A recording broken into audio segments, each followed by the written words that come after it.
Hello, my name's Parmatma Levitin, and I've been teaching Kundalini Yoga for about 30 years. And I would like to teach some basics of it so that if you are thinking of joining some of the classes, there are classes all over the world. There are free classes, there are free sadhanas, and there are a lot of classes where you pay a membership. But they are definitely all over the world, probably in every major city of the world. Kundalini yoga has been called the yoga of awareness. But anyway, just to continue with what I was saying, I want to teach the basics so that you won't hesitate to join some of these classes, and they may not necessarily every time stop and explain some of these basics like hand mudras and mantra. Why do we do mantra? This kind of thing. So hopefully I can cover those for you. Kundalini yoga is controversial, the origins of Kundalini yoga, but it is generally believed that the knowledge was scattered all over the world, thousands of years ago, and that Kundalini yoga now taught is a reformulation for modern man, for the busybody modern man who has lost a sense of themselves, and now we are finding that sense of self. Not yeah, I like to think in terms of we are finding that sense of self now, and we are finding our relationship to time and timelessness.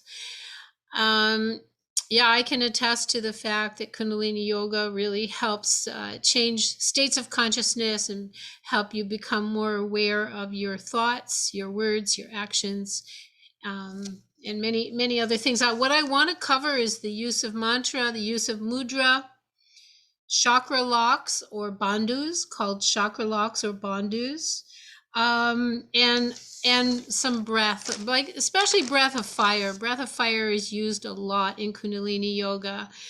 So, and breath of fire takes a little bit to practice. Usually, some people get it right away. But let's just dive into some of those things, and I hope to keep this short because I want it to be easy for you. That's what I'm trying to do, make things easy. So anyway, okay, let's say mantra. In Kundalini Yoga, we always start with one mantra. We either do it 3 times or 5 times. It sets up a certain vibration. It relaxes the brain. It tunes us in to the highest frequency that we are capable of. So the mantra is Ong Namo Gurudev Namo, which means I acknowledge myself or name myself as part of the creative consciousness. And when you say Ong, you say you resonate the NG sound at the top of the palate of the mouth. So you don't draw out the vowel like you would in English. So you go Ong. You're resonating that NG sound, and that really helps with all those meridian, or also called nadi points, that are at the top of the palate of the mouth, that are so important, that are stimulated in different ways and affect our consciousness in different ways. And that is why certain mantras affect us in certain ways. So Ong Namo Guru Dev Namo, let's just practice it. We'll do it 3 times. Ong Namo Guru Dev Namo. Inhaling. Om Namo Gurudev Namo. We also have an eye focus. I forgot to say, you're looking up and out of the forehead like this at this chakra. So inhaling. Om Namo Gurudev Namo.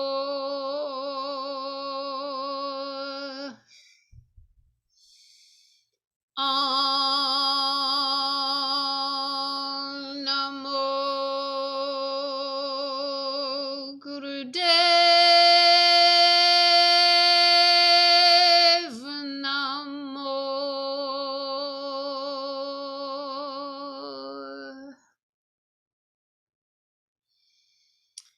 It's just good to sit with that for a little bit and notice any changes of consciousness, any changes in your breath rhythms.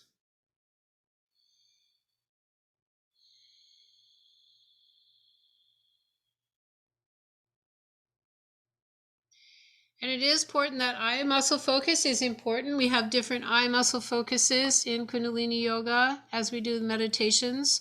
When you look upward and out of the forehead, that does stimulate because the optic nerve is so close to that pituitary gland and all that energy there. It does help to stimulate or rebalance. I like to use the word rebalance better. It rebalances the energy there that comes in through the crown chakra, and it affects the pineal gland and goes out the pituitary gland. So um, anyway, that's one of the eye muscle focuses that we use a lot. Another eye muscle focus is we're looking down the nose, and that helps with the energy of the whole system. The Shushmana, Ida, Pingala, all the energy goes up the spine and the spinal fluid and all of that. Just that very simple eye muscle looking down. Um, Using that eye muscle to look down past the nose, creating a little focus there so the eye muscle can stay still, is a way to get into silence very quickly too. So that just in itself, that simple little thing of sitting and keeping the eye muscle focused downward past the nose is a way to cultivate a very deep silence. And if you can keep that eye muscle still, you can keep the mind still. Yeah, and silence is a very important thing in these days that we're living in, because we want to add, that's what we want to add, our mind, because our mind is part of the greater mind. We want to add our silence to it, so that, because silence cannot be polarized. Silence is truth, and silence is the deepest truth, because there's not the disruption of words and thoughts.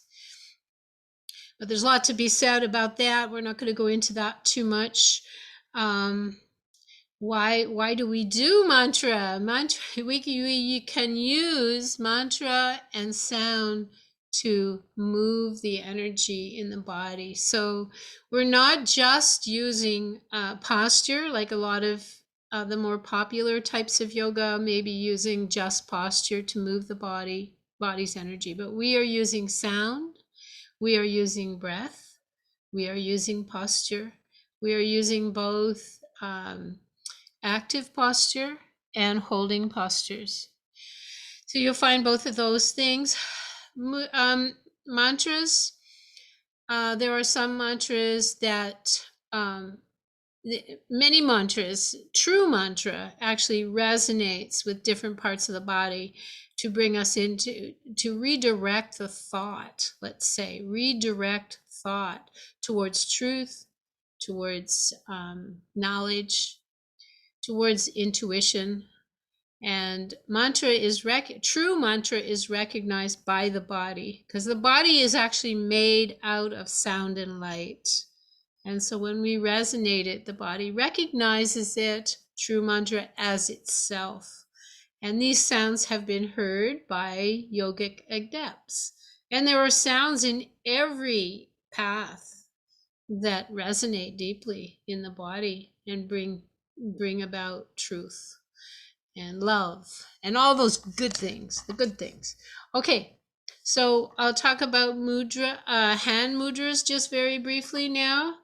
Hand mudras, hand mudras seal the energy flow in the brain. The hands are represented a lot in the brain, take up a lot of space of representation in the brain, more so than other parts of the body. And you can go on the web and learn about that. But one of the mantras that we use, I'll just take this one as an example because it uses a lot of the mudras, is Satanama, Sa, Ta, Na, Ma, which means existence, life, death, rebirth. Sorry, existence, or let's say infinity. Infinity, life, death, rebirth.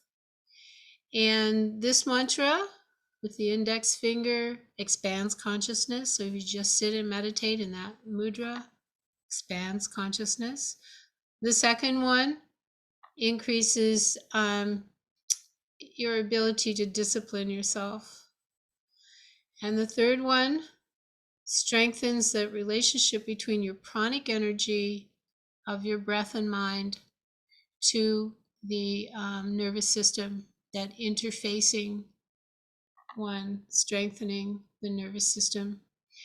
And this one helps with self-communication. So it helps to develop a better sense of self-communication, or the what you communicate and what you say, the affirmations you may use can become have more potency when you have meditated in that particular mudra. Is very good for developing that, giving a message to the subconscious mind.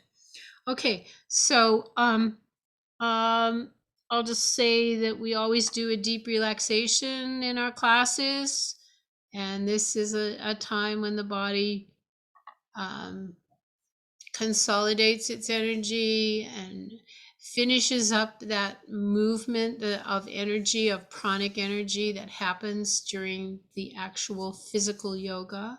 So it's a very important time for the body to integrate those changes and to make those changes permanent. I'll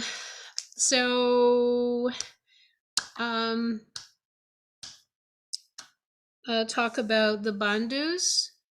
We do, after an exercise, we often do mul bandhu. And mul bandhu is the bottom 3 chakra locks. And those are, what you do is you pull in and up on the pelvic floor muscles, and you pull in on the navel point, just a little below the actual navel, pull in and up, and you squeeze all that up there. And sometimes you can feel that energy by squeezing it, but you're just tonifying that area, and you are communicating in that area, that to move that energy and lock it upwards. So the mul bandhu, you'll hear the word mul bandhu. It's also called chakra locks. And they are the chakra locks of the bottom 3 chakras. You pull in and up on the anal sphincter, you pull in and up on the sex organ, and you pull in and up on the navel point area, and you pull and squeeze in and up simultaneously for those 3 places. So when they say mul bandhu at the end of exercise, at the end of an exercise, that's what they're asking you to do. So so the bottom, the energy in the 3 bottom chakras is much denser, and it doesn't mean it's good or bad. We don't make that differentiation. It's good energy. You want that energy to be strong. You want that energy to be flowing. You want that energy to keep moving and transforming into other energies.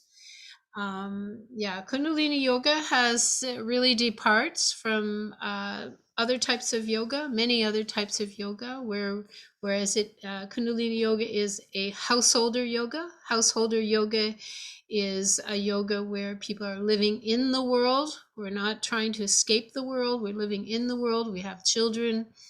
We face the politics of the day. We face up to community and community problems, etc. So it's not a type of yoga to go away into a cave and stay there and keep yourself away from the world. It is actually my belief that there are many people in the world that if they did take themselves far away, they would reach what we call enlightenment. But I don't see enlightenment as a thing that is a singular thing for one person. I think enlightenment has a lot to do with our connection with all that is, with the oneness and the greatness of reality.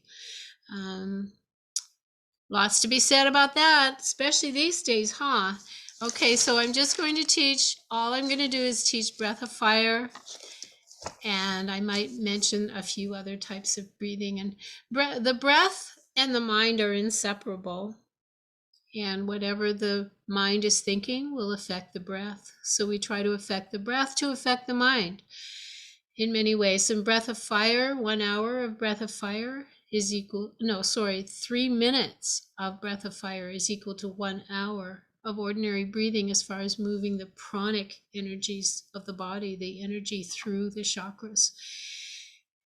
So breath of fire, what you are doing is you are exhaling as you are pulling in. So you're pulling in below the navel area here. You're using all those muscles as much as possible. So you're breathing through the nose and you're exhaling.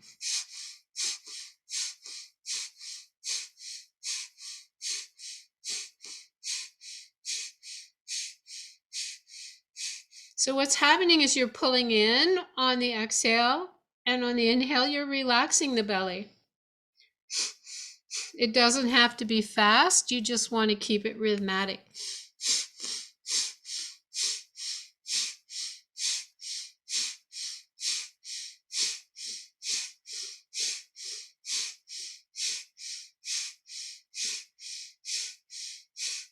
You'll want to make sure that you're doing it correctly with any instructor that you have. So just make sure that you are, just check in with them.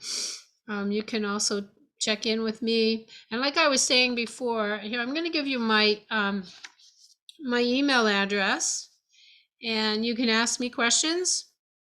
You can ask to join our early morning sadhana. It's at 6 o'clock Eastern Standard Time here in Canada. And here's my address, Parmatma at ncf.ca. You're seeing that backwards, aren't you? Parmatma at ncf.ca.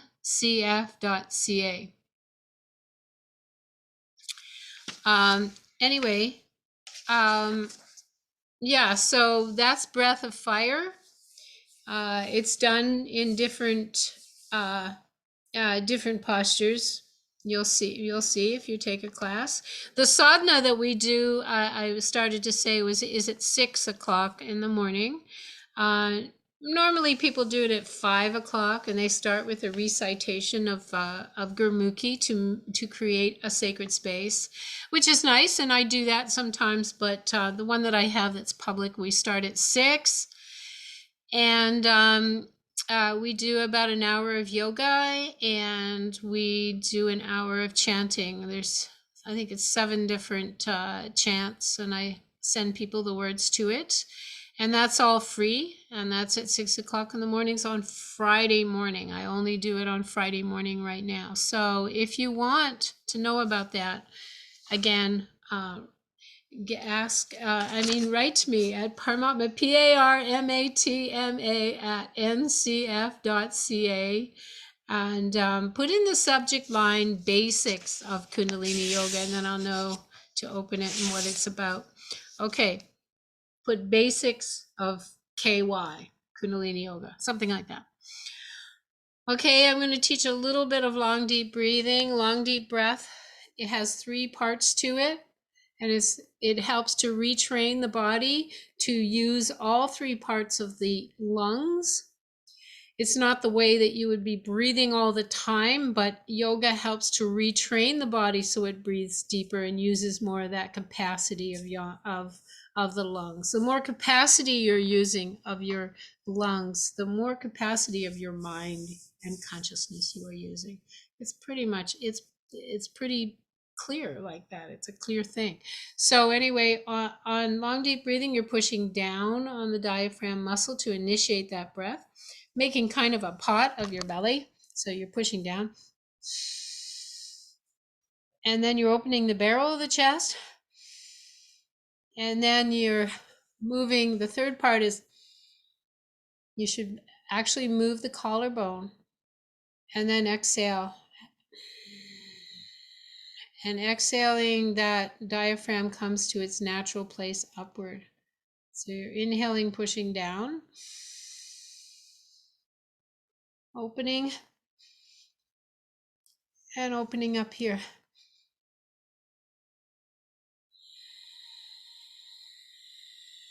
You want to have about 6 or 7 seconds on the inhale, 6 or 7 seconds on the out. Exhale for a nice, deep, long breath. And, always go to your breath when you feel emotional. Just go to your breath. You will be able to get more in touch with yourself and understand more what's happening and what's going on around you. We also do talk about, this is the last thing I'm going to talk about very briefly. We also talk about biorhythms. There's a biorhythm of the body that changes predominating nostrils every 90 to 120 minutes. So the left nostril predominates, not exclusively, but predominates for 90 minutes. In a healthy person, 120 minutes in a super healthy person, but 90 minutes at least, it changes naturally, automatically changes to the right nostril breathing. And the left nostril breathing relaxes the psyche. The right nostril breathing energizes the psyche. So we have a natural way to relax our psyche and energize our psyche. And we take advantage of that in Kundalini yoga. We might, in order to relax our psyche, we might do a breath that is just inhaling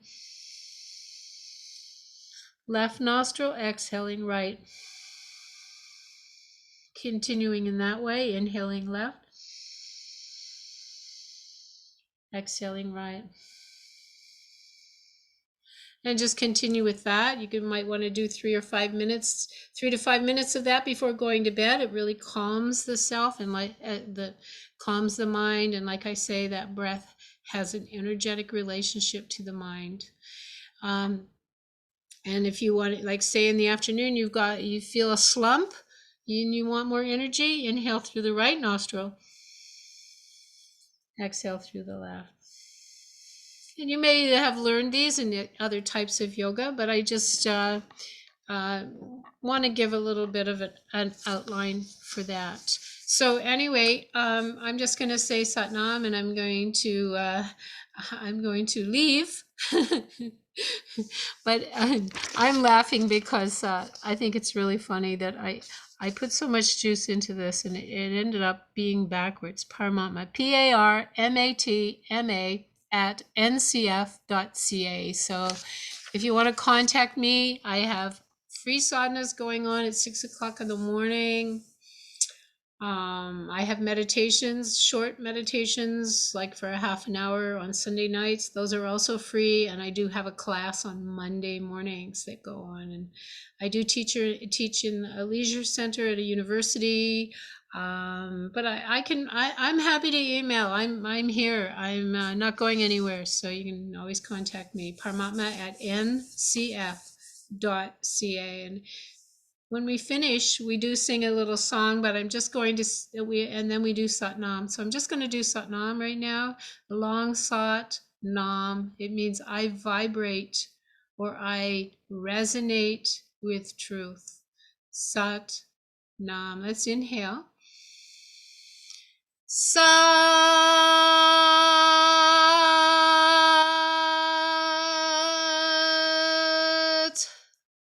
Nam. Sat